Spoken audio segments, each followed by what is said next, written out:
So CD Projekt Red released a behind-the-scenes look at the reveal trailer for The Witcher 4. So I wanted to take a look and see what it's like.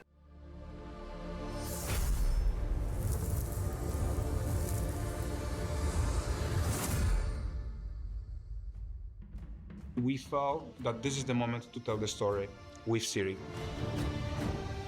She's been through a lot. She has a strong moral compass, I would say, and she can use these emotions to act. Now, I did see people had mixed reactions about Ciri being the main protagonist of The Witcher 4, especially because of the fact she's a Witcher. Like, she had already mastered the Elden Blood at the end of Witcher 3, so she was already more powerful than any Witcher, but maybe that's something for the future. Ciri is all about becoming the Witcher, and she is very determined to follow this path.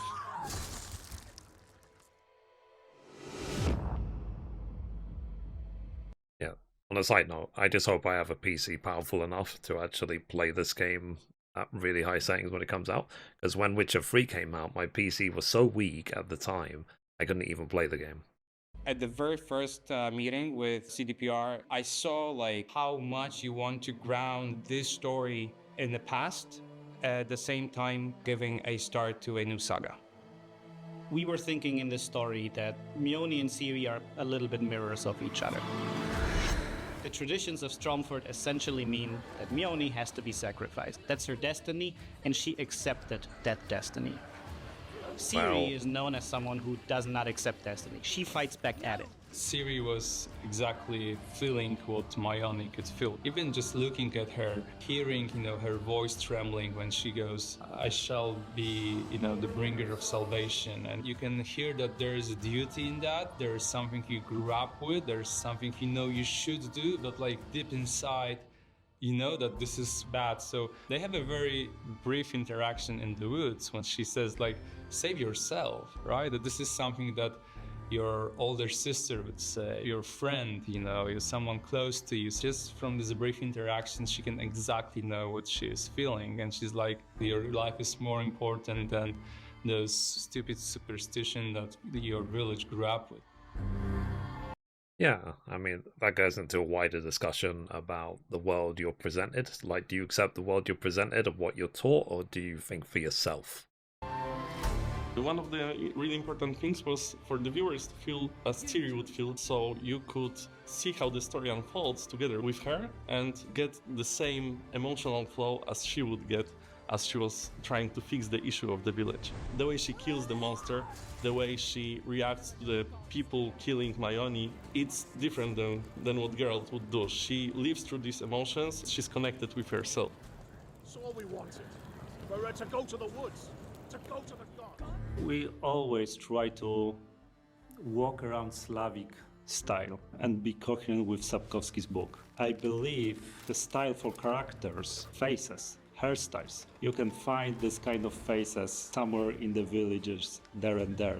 That's why it's very important to see the range of possibilities in the whole Central Europe. Just the ambiguity of the whole story itself, I think it also plays very much to the way Sapkowski was crafting his Witcher stories. And it's also very in our Eastern European mentality that like those shades of gray everywhere. So, just in case you don't know what he's talking about, The Witcher is actually based on books. It's a series of books written by a Polish author, and they're worth checking out. I have personally read the first book and about halfway through the second, but they're very interesting for sure. But they're definitely not kid-friendly, so be warned about that. And not clear choices, and the famous lesser evil. It was a huge project. From the beginning, from the story that we created with our director and with CDPR team, and then the huge mock-up session. It lasted for like 14 days. A lot of people were engaged, and I'm pretty sure that it wouldn't be this amazing if we hadn't had such an amazing crew.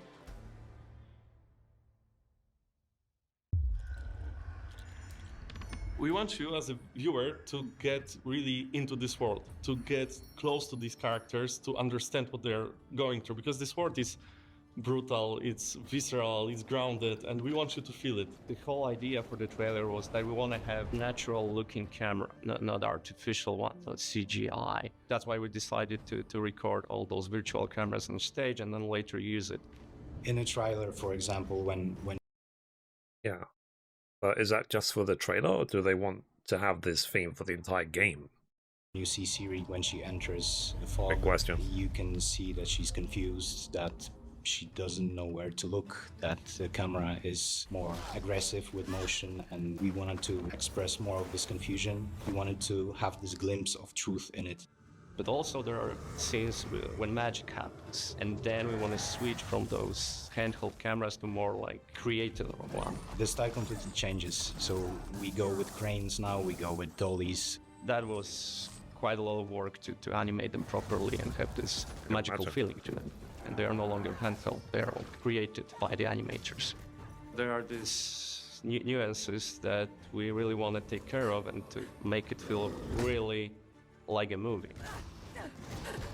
We organized 3 shooting days with rented movie gear. We had lenses that we picked before, and we gathered lots and lots of shots with different features on it, like distortions, lens flares, bloom, how the bokeh behaves. Based on that, we could really create digital representation of those lenses, gathering all those features so we can really have something unique, and I'm pretty glad about it, because this was something I think pretty extraordinary in a gaming engine.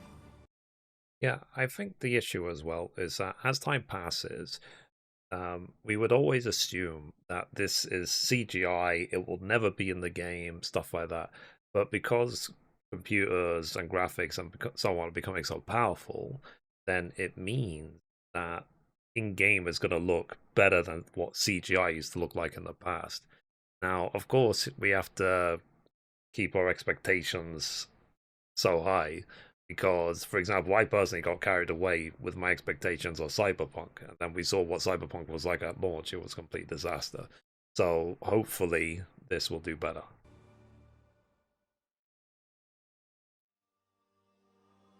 My favorite part is the beginning, essentially. It's where we parallel the traditional preparations that Mione goes through, and then the Witcher preparations that Ciri goes through. For the Mione, we got a more pleasure to eye color palette and a bit warmer. But for the Ciri, we set up our environment darker and more moody. We wanted to create a bit more mysterious mood, which allows us to create more dense atmosphere and bring to the table a bit different story, because at the end, both of characters having a unique story behind preparation. Ciri is watching Jivan saying goodbye to Mione, saying about destiny, saying that she was kind of born almost, meant to make it, right, kind of save them. It was really important for us to actually write this monologue in a way that Geralt could have said that about Ciri as well. Dearest daughter, I've watched ye grow from a devilishly curious child into a remarkable young lass with much grace, wisdom, and kindness. That makes me emotional, because this is also something that she was fighting her entire life. Almost all the time, someone wanted something from her.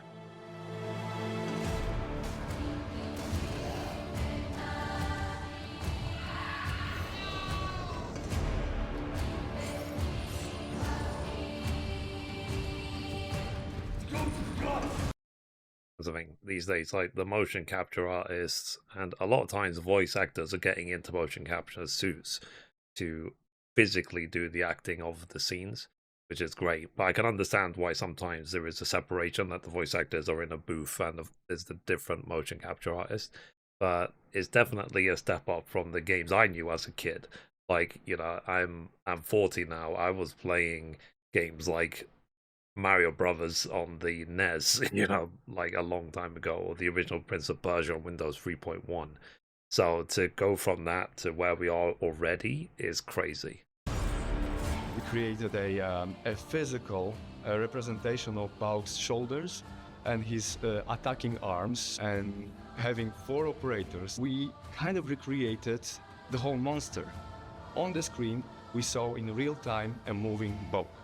We created Witcher style sequence, just practice it a couple times. We practiced how to move the bow, how to synchronize, and it worked. It worked beautifully.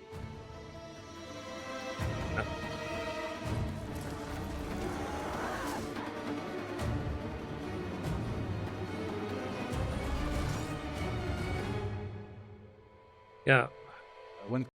I've noticed with this as well, they seem to just be doing the motion capture of the bodies and the movement. They're not capturing the face. Because I remember when they showed the behind the scenes for The Last of Us Part 2, they would capture the emotions of the face. I guess they're doing that Because separately. collaboration, you know, like from the animation perspective, we did start with animation guideline for the bulk. I've known bulk for a while, and I kind of found a way to divide him into 3 specific parts. So when it comes to the head, for us, it's kind of like a goblin head on a neck of a snake.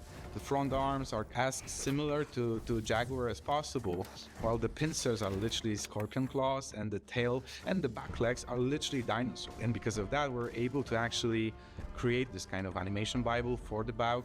And then it kind of allowed us to really quickly build this common language to make sure that what we animate at CD Projekt is actually as close as possible to what you see in the trailer.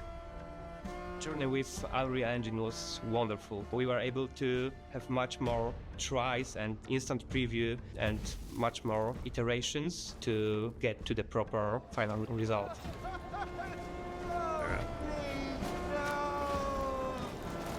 She were to go to the woods. The chosen one. His tradition. Oh, okay. Yeah, this is what I mean. So you see on the far left, you can see it capturing all the emotions, like it records really close.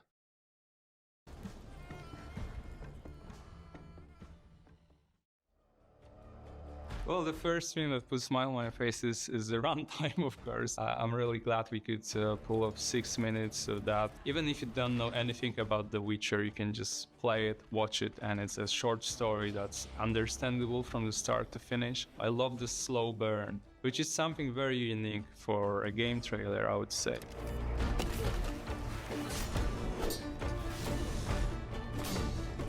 Every movie that we do, our goal is to have the best knowledge of the IP, to stay true to the IP, to understand the vision of the developers, also the purpose of the asset that we're creating.